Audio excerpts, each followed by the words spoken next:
Welcome back. Another Trinity video. This time it's a very simple exercise. I don't need a training partner, so yay! I get to not wear my mask. We're talking about the energy of thoroughness. Thoroughness is pretty obvious. It just means you're more thoroughly involved in the moment. Here's how you do that. Thoroughness is when you have a moment that is part of the giving and receiving cycle, but also part of the manifestation and growth cycle. If you want to have more thoroughness, you have to include both of those in your moment. Let me give you an example. Let's say that you want to take piano lessons. I'll say I want to take piano lessons. If I want to take piano lessons, I need to make sure that I am putting in the time and effort. It's a waste of time. It's not going to go anywhere if I don't give anything to the process, if I don't put out any energy. That's the giving part of the cycle.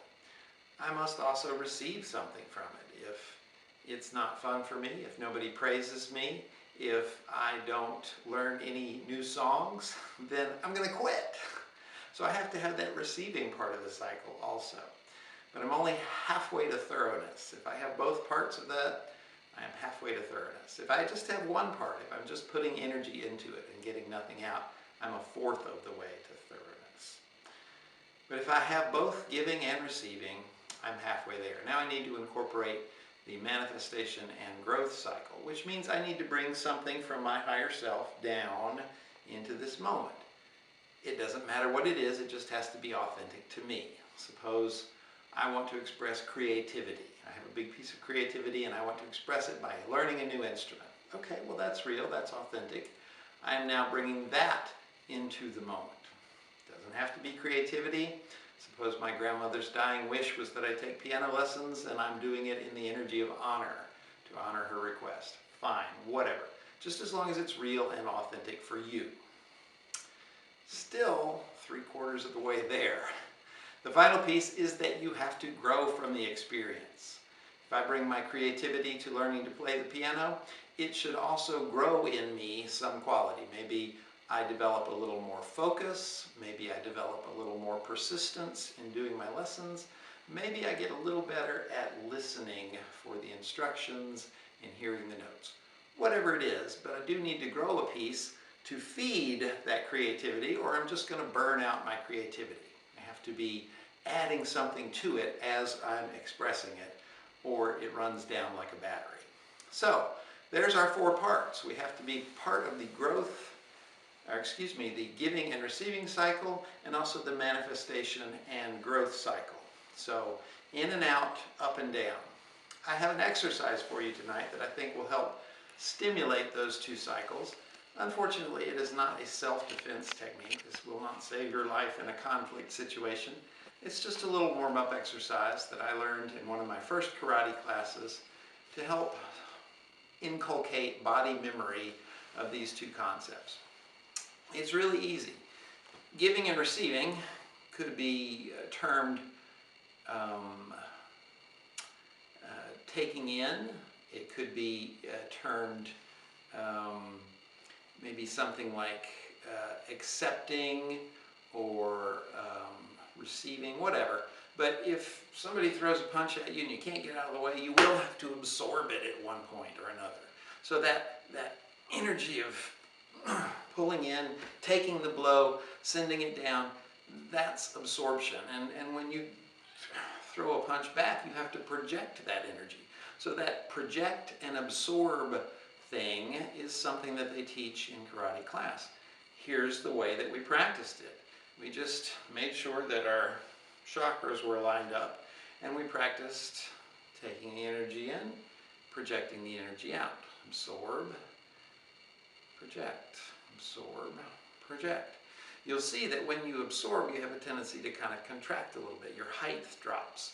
And when you project, your joints expand and you seem to grow a little taller.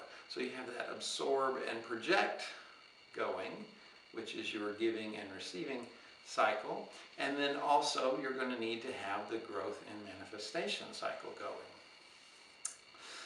So you're expressing something real into the world, you're growing from it.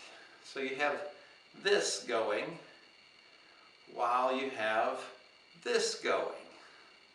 So here I am, energy out, energy in.